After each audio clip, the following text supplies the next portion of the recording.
When comic book deals present themselves to you, you've got to be ready.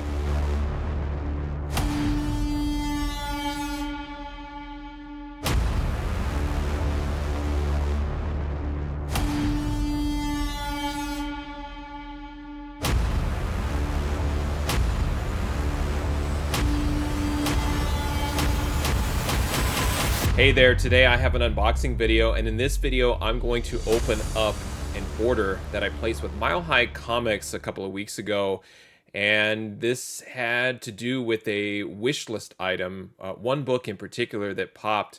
And I don't do a lot of wish list management with Mile High specifically. I end up managing wish lists across the board with a few other different sites, but Mile High Comics, that first of all, that the website is so old and archaic, I don't even know where to go to manage my wish list, but I just click the button add to wish list, and I hope that I'm signed in somewhere behind the scenes. I don't know. It's just kind of a lot of luck and magic with that site.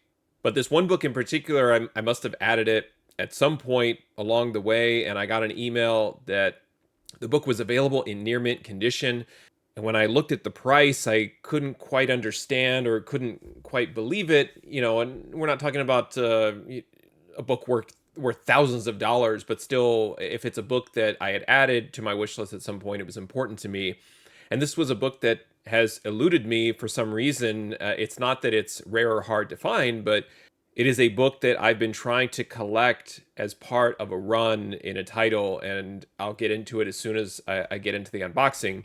But the point is that there are times where you end up kind of placing these unnecessary restrictions on yourself, whether it has to do with budget, storage, or some other plans or related to your schedule. And I do this to myself where I'll go on a hiatus for some reason, and it's just maybe to take a break or catch up on orders. And I just tell myself, I'm not allowed to do something, almost like a punishment, but it's really more of just kind of setting these arbitrary restrictions. And I think that that can be dangerous sometimes.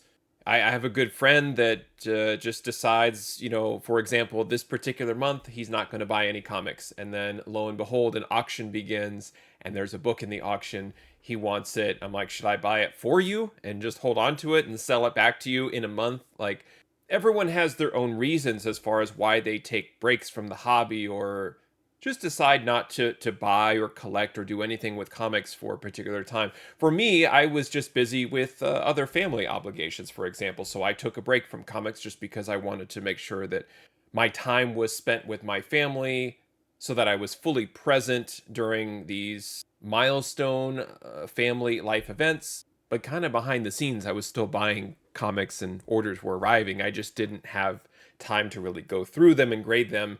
But I do today, and I want to get into the unboxing of this order, where even though I was on a break, when the deal in terms of the wish list alert presented itself, I was ready. And you have to be ready. And I've always kind of subscribed to the mentality of letting the deals and the alerts and offers come to you instead of chasing them. Believe me, I do plenty of chasing as far as how I approach the hobby and how I like collecting comic books. But what I try to do is just kind of almost the way that I diversify my investments. I diversify how I approach collecting. So there are certainly times where I'm just in the mood to buy, and I want to buy and I want to participate in an auction. And maybe that takes up 25% of my sort of collecting bandwidth. There's a good chunk, I would say a majority. Maybe it's 50%, maybe it's less, but I would say somewhere around the majority of my collecting philosophy is letting deals present themselves, meaning using wish list save searches, even finding things on social media where someone's sharing a book, and maybe I'm watching a YouTube channel and I see, oh, I like that book. I let some of the books kind of come to me, and I know that maybe just sharing a book and then maybe me FOMOing over it isn't necessarily letting deals or comics coming to me, but I try to let some of the information just kind of come across my desk or show up on my radar. And then I decide whether or not I'm fully going to take action and either bid or purchase a book. So let's get to the unboxing. Let's take a look at the books that I picked up, and we'll focus in on that one book that I did. kind of center this order around. I'll grade it, and then at the end of the video, I'll show you what I paid for these books and compare the prices that I paid to current fair market values and the values of the books if I were to get them graded. So let's get this order opened up. All right, here is the order that I placed with Mile High Comics in late May 2023. Upon checkout, I picked FedEx. You have the option to pick USPS or FedEx. I always choose FedEx. It's no additional charge, and I always make sure I order above the minimum, which is somewhere around $65, I believe, to unlock free shipping. It comes shipped in this FedEx padded envelope with essentially like a Uline mailer inside. So let's get this unpacked.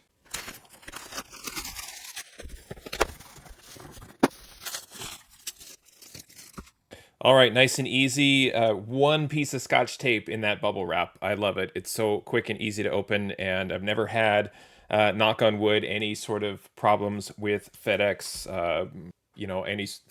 It's just the absolute gold standard model for how to very, very basically package comic books and have them arrive nice, neat, and in the grade that Mile High had them, which I target near mint or mint and apostrophe mint as they have it. And again, if we're all kind of playing the same game, then near mint is supposed to be 9.4. Mile High will average maybe in around the 9.2 for their near mints. However, a lot of their books have the ability to receive a grade bump with proper cleaning and pressing, and in some super rare cases, they'll just be 9.8 right on their own without any pressing or other CPR needed. So let's go through the books, and I can show you what I picked up from Mile High Comics. One last note, and this will make more sense later when I go through the order summary, is they have changed their coupon code from 60% to 50%. And typically when they do that, as I was talking about setting restrictions on yourself, maybe sometimes unnecessarily, when they move off of the 60% coupon, which is the max as far as I've experienced. Maybe one holiday had something higher than that for a brief time, but I from my recollection, it's been 60% off is the max off of their list price. They will occasionally drop it to 50%, and then Comic Citizen and we joke around the fact that at some point Chuck will need to pay his taxes. He'll move the coupon code back from 50% off to 60%. So this was a 50% off order, which I was telling myself not to do. Don't order anything. Wait till it gets back to 60%. But in some cases like this, the list price is less than what it should be, so there was no reason to hesitate. And I knew if I didn't jump on this one book, it would be gone. So these were all near mint books targeted at the current list price, but then 50% off of that price instead of the 60%. Let's get to the comics though. The first book is Amazing Spider-Man 374. And I will often pick up this book. It's obviously the issue before the milestone 375th issue. It's that gold foil book. But I've always really liked this Venom cover by Mark Bagley. I thought his figure work, yes, the musculature structure of Venom is a little insane, but just the perspective and all the characters, everything is just very well balanced. I've liked the color scheme, the fact that you've got the white background, the black lettering of Amazing Spider-Man, the black and white to kind of match Venom. And this book typically has some sort of color rub, and it does look like there's some sort of smudge right in there that might need to be potentially dry cleaned, but looks to be in good shape, just a minor stacking crease here and there. But this book is always really cheap on Mile High, and I love picking it up. You got the $1.25 cover price, and I think I ended up paying about $5 or $6 for it. So we'll take a look at the prices and what I paid here in just a moment. But this is something that always kind of pops up on my list of priority or value picks, is when this is on Mile High for, like I said, around $5 or $6. I think it's a great pickup. Next is the Son of Satan #4. And this really falls under the category of Bronze Age, early Copper Age books, high grade, not necessarily keys, but just filler books that are just essentially going to continue to be hard to find in high grade. And looking at it, it is high grade, but unfortunately I'm seeing some issues with it. Right there I can see a color breaking spine tick, and then down here also a little bit of color break and tearing down on the corner. So this would probably be typically in that kind of 9.2 range, maybe 9.4 on a good day. but still, I like to just accumulate and hoard these, where you've got a 20 cent, 25 cent cover, Marvel or DC, that are, in the 8.5 and above range. Even filler books, I think, over time, as time passes, will at least hold their value, if not increase. So I have no problem paying a little bit of a premium from Mile High in order to keep accumulating books like this. Condition and grade is always going to be king. I like to say that condition is the ultimate variant. Some might say, oh no, newsstand direct, that's the most important thing. But condition is the most important thing. And I trust that the numbers that I'm keeping makes it so that I'm still adding value to my collection, just in case Mile High doesn't deliver a book like this in a 9.8, which this one is not. But, you could make an argument that on a good day it is a 9.4. But again, probably realistically in around the 9.0 or 9.2 range, which still for a book like this is in great condition. Next is Sandman number 27. This is the Season of Miss issue 6. Overall, though, issue 27. I just love Sandman, love the Netflix show. Neil Gaiman, one of the best writers of all time. Sandman, one of my favorite series of all time. And just trying to collect as many of these to complete a run. I know that like collecting runs isn't necessarily the cool or modern thing to do. I still do it. It's just kind of old habits, and I didn't have this book. And I still believe if new episodes or full series of Sandman are ordered for Netflix, that they're going to continue to pull from a lot of the issues, I would say maybe under issue 35. So I try to just stay on the lookout and be aware. I'll be honest, this is not a book I was targeting. Like I said, what ended up happening is the one wish list item book popped, and then I wanted to build an order around that book. And this was on my list in terms of good value buys. And fortunately, this book looks to be in great shape. The corners look pretty good there near the spine. That one's just slightly soft, but again, I would say that that's totally acceptable. So this could be a 9.8 candidate, probably, in a worst case 9.4, 9.6, but looks to be a really, really good pickup there. Sandman number 27. And then I'll save the one issue here that I built the order around for last. This is a book that I've picked up before. This is Wonder Woman 118, cover by Garcia Lopez, but interiors and story by John Byrne. Really great Wonder Woman cover here, and also very sneaky value. Now this one appears to have a little bit of a stacking crease up and down near the spine. Right in there you can kind of see it with the light. So it would need a press, or would essentially have to have a press to get a 9.8. One sort of crease right in here along the spine that also would need to be pressed out. Hard to see in the bag, but this book, oddly enough, just carries a lot of value in high grade. In a 9.8, it's over $100. And I've picked this book up before, so it was on a list of mine already where I was tracking this book. And this will happen with Mile High as well. Like there'll be a price and it's kind of fixed and it's a good deal. And then the book goes away, or maybe I bought the last copy and then it comes back and they just relisted it at the same price. And that's exactly what happened with Wonder Woman 118.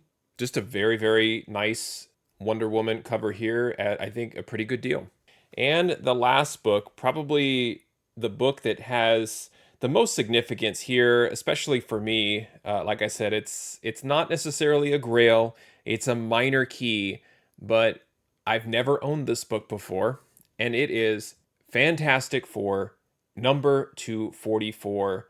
This is the first appearance of Frankie Ray as Nova, where she becomes a herald of Galactus. I don't know what else to say about the cover. I mean, we've got John Byrne doing the cover art here during his Fantastic Four run. And the slow burn of Frankie Ray and her relationship with Johnny Storm and the issues that preceded this that kind of just always kept her character there, always mentioning her. I those old sort of soap opera like comic storylines, I love them so much. And this was just an issue that I didn't have in the run, and like I said, it always eluded me, and I just refused to buy it in low grade, just to have it. I can already see, unfortunately, that this is not a 9.8 candidate because of that corner right there. I probably can hopefully push it back with my finger, but I think technically it is a tear. It also really needs some spine work. So probably closer to a 9.0, or, if I'm being extra harsh, an 8.5. But let's take this book out and grade it anyway. It'd be better to see it outside of the bag and board. But I'm very, very happy to finally, once and for all, add this book to my collection. All right, let's take a look. And yes, see what can we do here with this corner. Hopefully it just is back. And it does a little bit, but it is pretty bad. Yeah, I probably would have, if I were Mile High, listed this as a very fine copy. And that's unfortunate. But still, I think for the price I paid, it was worth it. So even if this ends up being an 8.0, I think I probably paid more around fair market value for that. But let's continue the grading and talk about the values here after that. So we've got both corners having some problems of some sort, just some softening and even color breaking in both the top and bottom corner. I think the rest of the edges look pretty good. I would have said that the book doesn't even need a press. However, here's another problem. Down here, we've got a dog ear that just slightly breaks color, plus the corner kind of being crunched and folded as well. So kind of a double whammy. You've got that little item there, plus the larger dog ear right there. So this is where we're probably getting into borderline 8.0, even possibly 7.5, just because of the length of this color breakdown here in the corner. On the back, we've got a little bit of a push here. That would have to be pressed out. So there's definitely some work that needs to be done. And a little bit of a crease in here. And it probably could benefit from just a light cleaning along the spine, just slightly dirty. But let me know what you think the grade is. I'd be curious to know based on kind of the overview. Looks like up here as well. Gosh, the more I look at it, and that is just a glare from the light. It's not actually breaking color on the top there. You can see it's pretty straightforward, but then when I move it against the light, it's just a little bit of a fold. So quite a few things happening with this book. I would love to get your feedback on the grade. I need to think about it a little bit more, but I don't know if 7.5 is too harsh. I still feel like 8.0, but then I'm just sort of adding up the corners, the non-color breaking ticks along the spine, the dog ear with the slight color break here at the bottom. This here, like, is it a 7.5? I feel like I would have to put it at 7.5 just to be on the safe side. I think it could push 8, but probably more like a 7.5 with a light cleaning, like just maybe taking an absorbing sponge and just kind of wiping the back down, plus some humidity to get out of this. So it's going to take a little bit of work to maybe get it up to maybe an 8.5-ish. So 7.5 to 8.5 is kind of the range that I'm thinking for this book. However, I can't stop looking at it just because it's in my possession here. I love it. First Frankie Ray as Nova. Fantastic Four, 244. Finally in my possession. I can finally start to really build out that John Byrne run that he did in Fantastic Four, where issue 244 kind of right in the middle of that, where it was just an issue that was missing. So super excited. Can't wait to get to my short box and actually insert this in between those issues and then look at a nice full run of the issues in the 230s, 240s, and 250s now that I have this that has filled that gap. Let me show you what I paid for these books and compare what I paid against fair market value. And if I were to get these books graded, what were the values in terms of the 9.4 or the max 9.8 ceiling that convinced me that these were the books that I should order. All right, here is the order that I placed with Mile High Comics on May 26, 2023. Again, I leveraged the 50% off coupon code and was invoiced $89.50 for these 5 comic books. I paid $3 insurance. It was free shipping. The insurance is just based on the total order value. And I always add the insurance and select that FedEx option for shipping. And then what I do is I distribute any additional fees, whether it's insurance, shipping, tax, etc., to the overall cost of the book. So if we look at that cost in column Z here and compare it to column U, which is the cover price fair market value, first of all, at the bottom of column Z, you can see $89.50 is what I ended up paying for the 5 books total, with the $3 distributed across the 5 books. And then in column AA, I talk about the raw value add. So if I were just to add these books loosely by themselves compared to the cover price fair market value, did I add any value to my collection? And the point there is that I'm trying to not overspend and hope that a book rises in value. I would like relative value at the time I make the purchase. And if we're trusting cover prices values, where what I do is I take the near mint value or the highest raw book value, because sometimes, even though it doesn't make sense, a book in a lesser condition, maybe a very fine reported sale or even a no grade reported sale, is higher than near mint and they don't make any adjustments. So near mint on cover price is not always the highest value. And I don't even bother with anything above in near mint plus or 9.8. I figured that's just kind of ridiculous if you use that to determine fair market value. Near mint is as high as I go, so that's where this value comes in. So according to cover price, Fantastic Four 244 is $37, and I paid $25.10 total to acquire the book, adding $11.90 of value to my collection just if I were to keep the book raw. The other one, again, is Wonder Woman 118. That one has a lot of sneaky value. I spent $14.10 to acquire that book. According to cover price, it's worth $29 raw for a $14.90 value add. Amazing Spider-Man 374, I talked about how I think that that's a good deal. It was only $1.40 of value added, but that one I also gamble because I think that it could at least get a 9.6 or a 9.8. Typically, when you're buying books from that sort of mid-copperish age from Mile High, they typically come back in pretty good condition, or with some light CPR work could potentially be a 9.8 candidate. The big loser here is Son of Satan #4. I ended up spending $26.60 to acquire that book. It's only worth $19 according to cover price, so a loss of $7.60.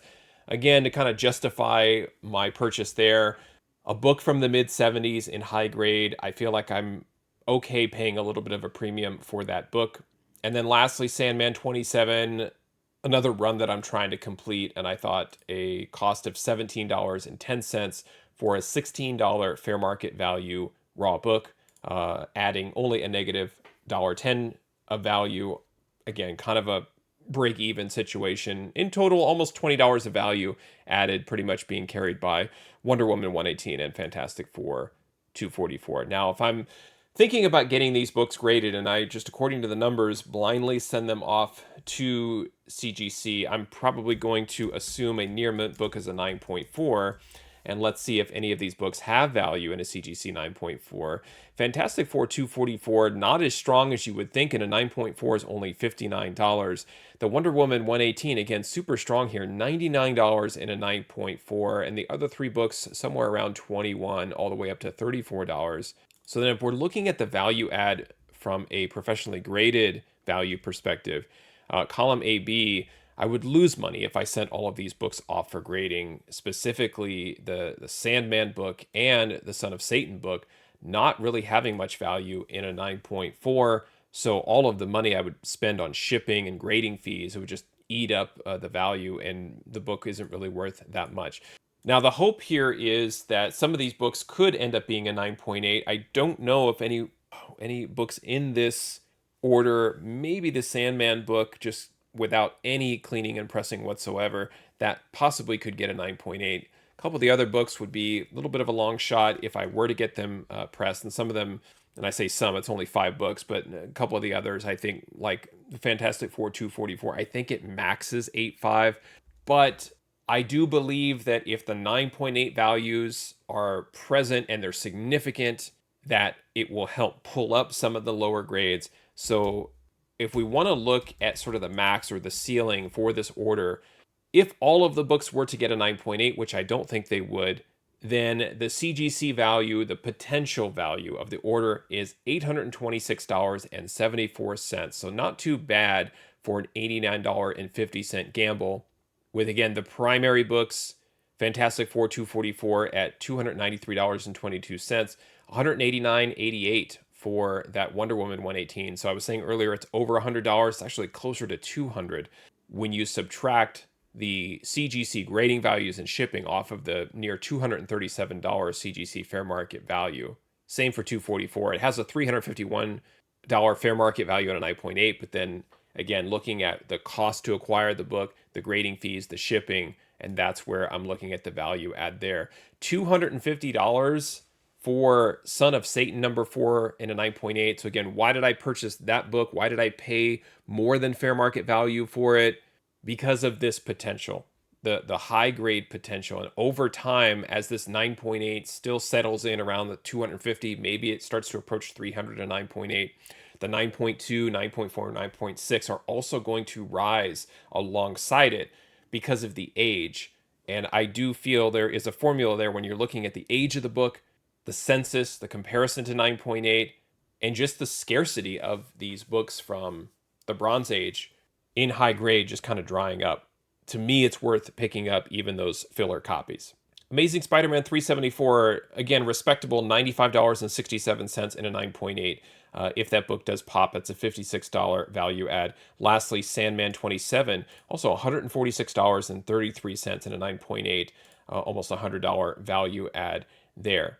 So for this order in particular, I had the FF24 as that book that did kind of present itself to me when I was busy doing other things. I had other priorities and responsibilities, but I got the alert. I was able to hop on and I was able to quickly build an order around that book because I had to have it. It was a book that I'm always looking for, but I wasn't chasing. And this is kind of what happens with comic book collecting is there are books that you will hunt, you will feel are ghosts, they just elude you forever, and then one day things align. Maybe you're at the right table at a comic book convention and you're sitting there looking through a box and you come across that book that you've been seeking. Could be your entire comic book collecting career, or it could just be in the moment. But sometimes people might call that luck. But I really feel it's because you've been patient. You've been patient with the hobby. You understand. There's probably a lot of books that come across your radar.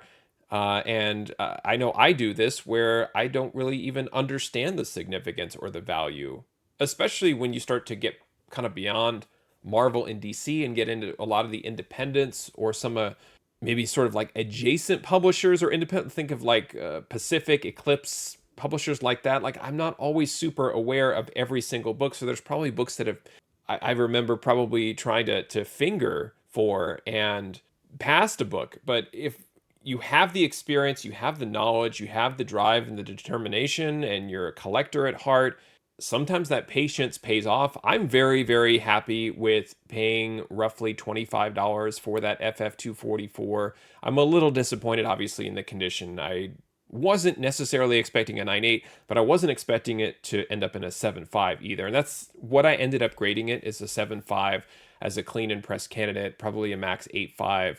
I with those corners, I don't think it's getting above a 9.0. It could slip into the 9.0, but I think 7.5 to 8.5 is a good range there. And I think $25 for a book that's important to me to fill out a significant run on a title that I love, from a storyline that I love, with ties to Galactus, which is always significant, then I'm really satisfied with the price, with the process, and the fact that I let the deal come to me. I was ready for the deal to present itself, and then I acted upon it because I was patient.